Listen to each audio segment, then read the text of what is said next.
Well, it's countdown to the off-cycle elections scheduled for November 11, and the political sphere is getting heated. The candidates are leaving no stone unturned in canvassing for votes from electorates. Tonight, we'll take a look at Imo State. Obinna Ekwebelem, SDP Governorship Candidate in Imo State, joins us now. Good to see you, and thanks for your time, Obinna. You know, the first question a lot of people would like to ask is, what's the big deal you're offering the Imo people?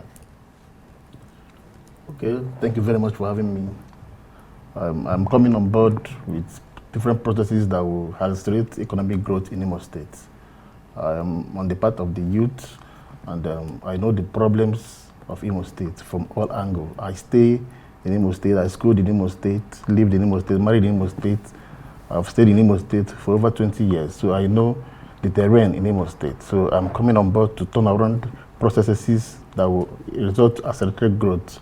And as you know, there are issues in Imo State. I feel that certain areas should be corrected. So I'm coming on board with 3 C's. I'm coming to correct, to consolidate, and to continue.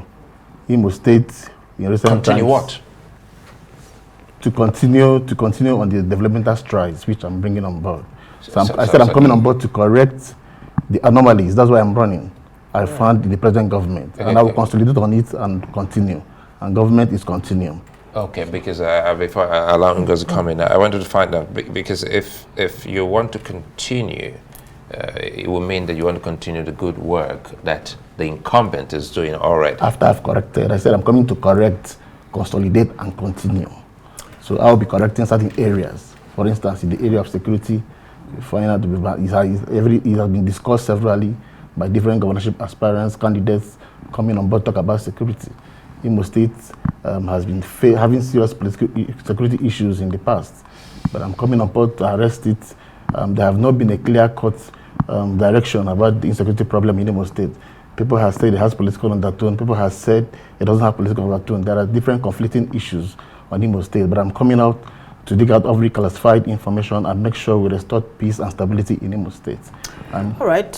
Well, you say that you know the problems of Imo State. Exactly what are those problems, and how do you plan to address those, what I'd like to call challenges? Of course, you talk about security, and you say that you can address the security challenges in Imo State in 100 days. Yes. Are you being misquoted there? Or no, of course, I can address the problem of Imo State in 100 days. Insecurity in 100 days, because insecurity is local. Security is local. So if I become the governor of Imo State, first thing I will do is to form a technical independent committee on insecurity in every local government, comprising of critical investigators, peace and conflict experts, citizen journalists and communicators, then negotiators. The committee will also have an expanded committee involving our traditional rulers, our religious leaders, our market women, our PG leaders, who shall be talking on issues of security depending on the locality, because we know that the security problem on Imo is different from security problem from the municipal. We know that the one in Njaba is different from the one in Olo. So we shall be tackling security based on the issue of the locality and the results we have. Outside security being seen as a political issue, I know that as a candidate, I am the only candidate running who is running for the first time and who doesn't have a political enemy. So I shall be reconciling all the political big ways in Imo State, making sure we come to timetable and let everybody shut his doors, and for the interest of Imo State, so that Imo State can move forward. And outside such issues, we find out that Imo State records the highest unemployment of youths.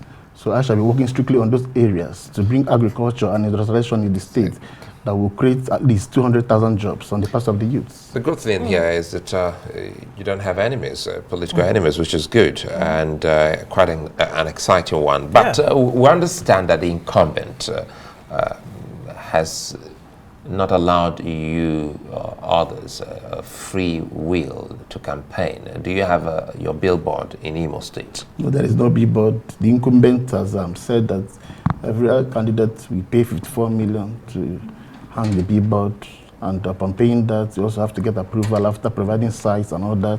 So you find that most of the candidates have not turned up to that. It's only his billboard in the States. But that has not derailed the energy we have in trying to campaign, because we believe that we have to campaign to demoralize at the local level. We do door-to-door sensitizations, and we tell them what we are coming to do. We believe that Imo State can only be salvaged if someone who comes on board with a social contract with the people, who we do and promise what he has promised. I'm coming on board to make sure that I strengthen my social contract with Imo lives to promote freedom, to promote peace, to promote unity, to promote human rights, to promote rule of law, and most especially to ensure that I move the state from obscurity to prosperity. So by the time I put on certain programs which I have in certain fields, Imo State will be repositioned, because I'm running under the slogan of Reposition Imo Agenda. Reposition Imo Agenda. So I shall be repositioning Imo State in the area of security, in the area of agriculture, in the area of health, in the area of education, in the area of judiciary, in the area of sports, youth empowerment, and youth development, in the area of so you're going to be lifting so many legs at the same time. How do you fancy your chances against powerful governor like Hope Uzodimma, and of course the Athana Achonu of the Labour Party, who seems to be getting a lot of traction in Imo State there, and of course there's Sam Dadi of the PDP. These are heavyweights. No, they are not heavyweights. I'm not deterred by their presence. I am a youth, and I'm closer to the youth. I know the problem of Imo State more than them. Most of them don't stay in Imo State. They only come back to Imo State during elections to run and govern us. But I stay in the town. I know all the nooks and crannies of Imo State. There is no way I'll drive past 2 kilometers without seeing a friend who I know. So I do my business. I have my business established in Imo State. So I know the problem more than them. And as I'm the youngest candidate in the race. So I know the race. I feel the people's pulse more than them. And I have all it takes to rescue power from them. And how safe has it been campaigning, doing your door-to-door? It has been safe, but not in all areas. In areas we have less violence or less security threats, we campaign. But in areas of high security threat, we also tread with caution.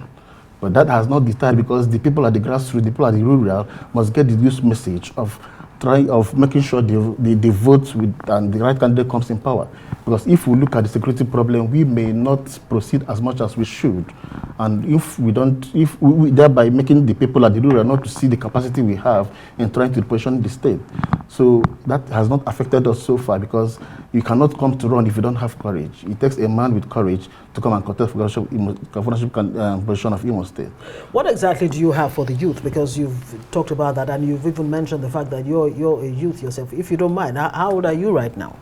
Presently, I'm 43 years. 43, fantastic.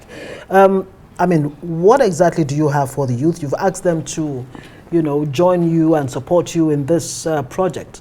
What is your grand plan for the youth in Imo State? Well, my plan for the youth is very simple.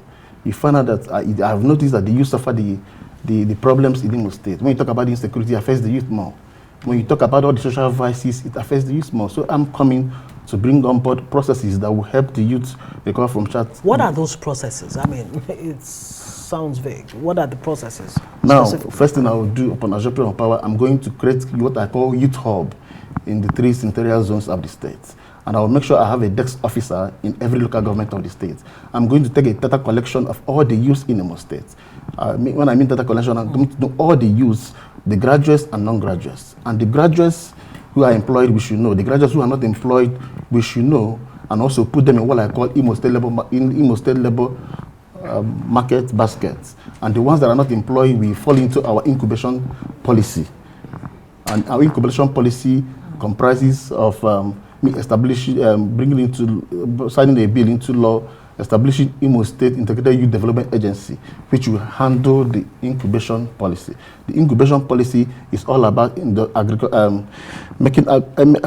a robust agricultural policy and industrialization of the youth, whereby the youth will pass through our incubation center. The youth will be trained in different skills, and also they will be given free grants to operate. Are you going to be sending them abroad? No. Okay, no. All right. Let's leave it there. Okay. Obinna Ekwebelem is the SDP Governorship Candidate. Thank you so much for joining us on Newsnight. Wish you all the very best. Thank you so much.